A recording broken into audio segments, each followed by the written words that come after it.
welcome to Emma's ESL English. This is our last day talking about the Simon Sinek talk. And the talk's name is Why Good Leaders Make You Feel Safe. You can find it on the blog. You can find it on YouTube. Go Google it. You can find it wherever you like. Today we are looking at the last little piece, which is about using stories and tone of voice to emphasize your point. So this week we've really been looking at how to build a speech, essentially, what kind of tools you can use to build your speech. If you've had anything at all to do with Simon Sinek, maybe you've read his book, maybe you've seen some of his other speeches, you really quickly realize that his key strategy is to use stories to deliver his ideas. Stories are really an important key part of everything that Simon Sinek does. Obviously, they're a key part of his research, but he uses them to help us understand and to see things from a very real-world perspective. He uses real-world stories to say, there are leaders like this. You know, if he just told us, oh, you can do this, you can do that, and you'll be a great leader, that's maybe quite powerful. But if he says somebody else already did this, somebody else already had this idea, and it went amazingly well, or it didn't. Sometimes the stories are telling us a bad thing that's happened. But a lot of times the point of the story is to say, this is not unattainable. This is not impossible. I am not talking about a dream world. I am talking about a real life situation that has already happened. It has already been done. So the ideas I'm giving you are within reach and possible to achieve, which, considering the fact that he's talking about a not really capitalist way of running a business and being a leader. So in our current very capitalist society, a lot of businesses don't like these stories. It's a good way for us to see, this does exist. This can happen. So let's look at the stories. If you listen, he starts and ends with very similar stories. We talked about repetition yesterday. He repeats the same phrase. He starts and ends his speech with a key point about the military and why they trust each other. And they say, because they would have done it for me. We can get that. We totally relate to that. We can really understand why knowing in your heart that someone would have done the same thing for you makes it powerful. It makes you trust them. It makes you want to be a part of that too. So this is a really powerful phrase that is from a person, individual stories, and he's using it to really bookend his speech. It's the beginning and the end of it, and really give us that feeling of, yeah, I get this. It sounds heroic. It sounds awesome, and I want to be a part of it. Very clever. So from the very beginning and at the very end, he's getting us feeling inspired. And he uses the stories to keep that feeling going throughout his speech. He's really very good at using your emotions. Pay attention to how you feel as the speech goes. This is one of the things that I think he stands out above a lot of other speakers for. He really ties things into your emotions so that you not just hear it with your ears, but you kind of hear it with your heart. That's a really corny thing to say. It kind of is a really corny thing to say, but you know what I mean. It makes you have emotions about things. So, which is a very powerful way to deliver a speech. Later, he is delivering quite a difficult point. We all know that in today's modern world of capitalism and other not great things, a lot of times people are sacrificed for money. We all get that. But he delivers this point in a whisper. We've got it the wrong way round. And the audience laughs. It's one of the only points that the audience laughs in the speech, but it shows you how he's using the room. Oh, I've just thought of another speaker we can look at who is a master of using the room. That would be really fun. Okay, sorry, I digress. Anyway, we'll probably be looking at other speeches in the future. Let me know if this has been fun or interesting for you, because I've just thought of a great idea. You laugh when he wants you to laugh, and that's how a great speaker uses the room. They use your emotions so that you respond how they want you to respond to their words. And he's really good at doing that. So he's delivering a painful point. We all know about this, but by delivering it in this way, it lands more softly and we can receive it in a humorous way. But he's leaving it open for us to think about how else could this go. He's saying, look, we've got it wrong right now, but he's leaving it open for us to realize in the rest of his speech, here's another way. Here's a different way of doing it. Here's a better way of doing this.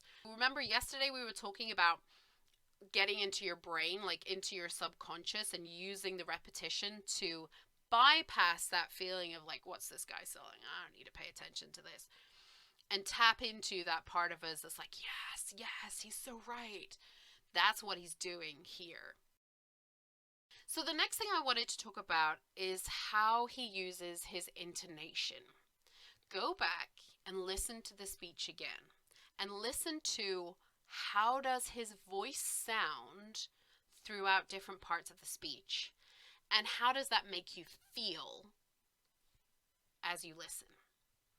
What you'll notice is that his intonation always directly matches with what he's saying. It makes us feel good. We don't get bored.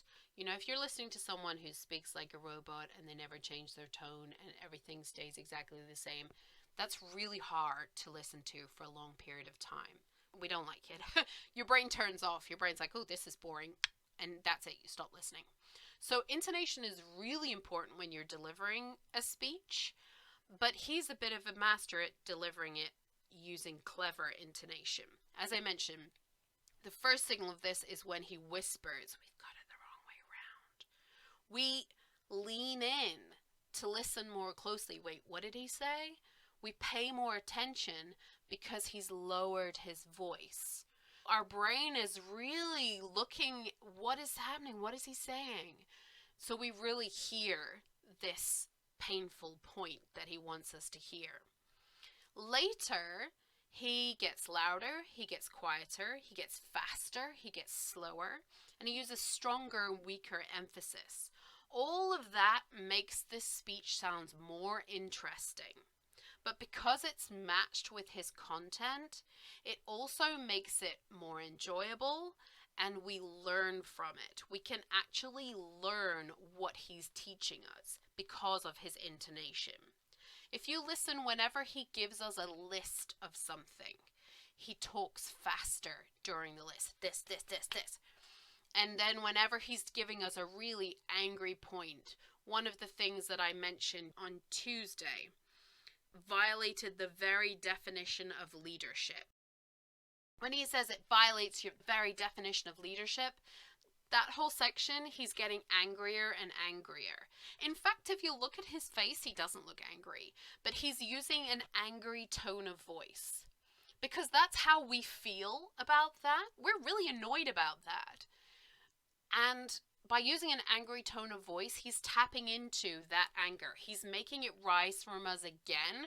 Again, we're thinking, but why? This is so stupid. This is so annoying. How dare they? So he's riling us up so that by the time he's delivering his key point of, here's an alternative. Here's another way that it could be. Here's a different way of being. Isn't this better? He's brought us back down again. We've calmed down and we're like, yeah, that's so much better. That's nice. Oh, that's so comfortable.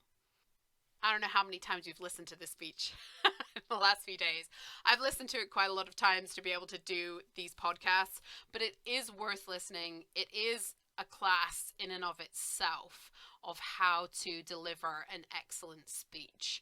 And I think if you are somebody who has to stand up at meetings, if you're somebody who has to give presentations, if you're somebody who has to do public speaking, It's really important that you study master speakers so that you can try and understand what is it that they're doing and how can you do the same thing.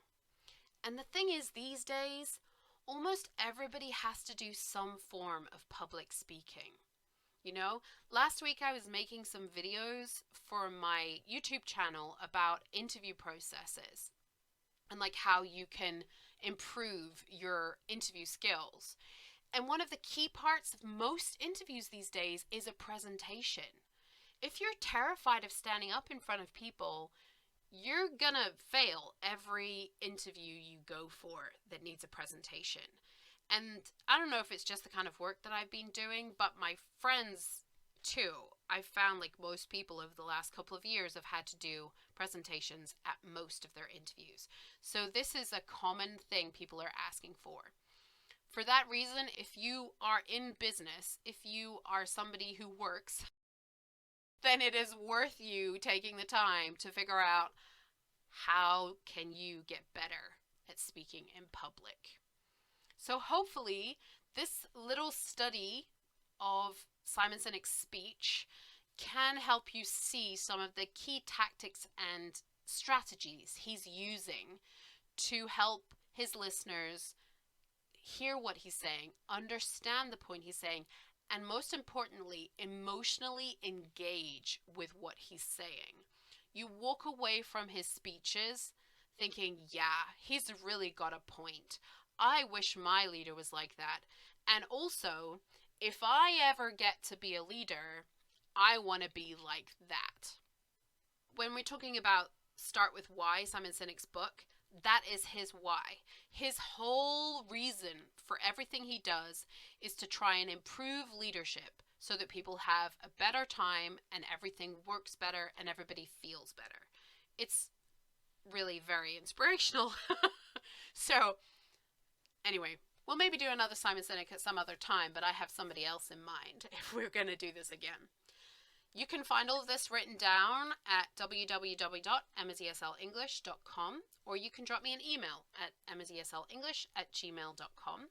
I would love to hear your feedback on whether this has been useful for you, and if you have any other speakers you'd like me to look at. See you next time. Have a great weekend. Bye!